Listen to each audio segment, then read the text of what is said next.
When you think of 2020, there's a lot of excitement going into the new year and really optimism.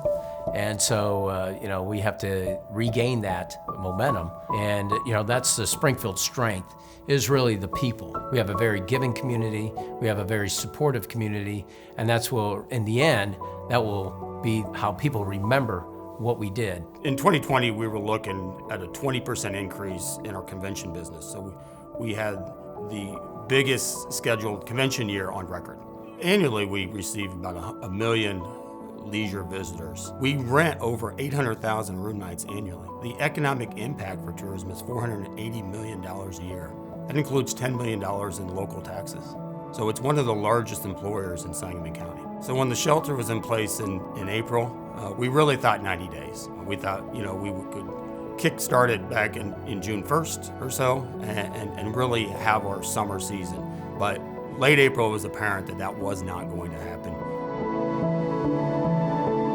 When it finally hit the United States, we were all like, okay, well, it's one case. Well, now it's 10 cases. Now it's 100 cases. It was one of those things that okay, what can we do to protect our staff? What can we do to protect our community? Early on, myself and Chief Riney were tasked by the mayor to be part of the Sangamon County Public Health Incident Response Team to try to monitor this. I think the county has been great. As far as the incident management team that we put together, I do believe that everybody was on board, and there were a few of them that were just phenomenal, just really performed very well, understood the mission and their part of it, and I truly think that's the only way that you can manage incidents in a city this size. What this really raised the level of is the importance of the worker. And the healthcare workers, of course, the front line, nobody stepped up as great as they did. And here we have a second to none with Memorial Health Services, with HSHS, and you have SIU, Springfield Clinic.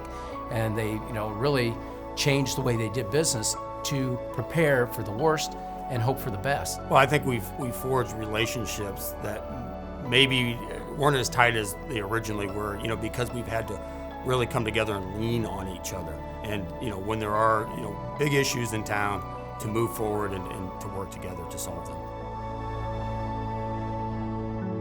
Well, as I look to 2020, it's probably been the most challenging year of my career, not just with the COVID, but just how our country as a whole. When I look at the civil unrest that's been around the country, as well as, we went through one of the most tragic incidents in the history of our community with the Bun incident.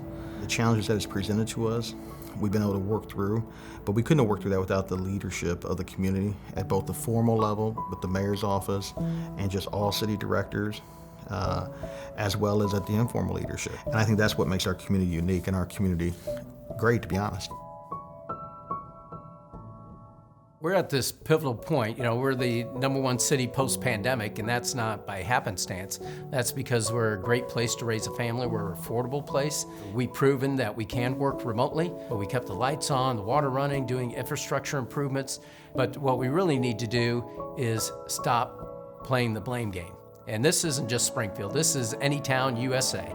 Let's figure out how we get through this. That's our challenge. How do we get through this together?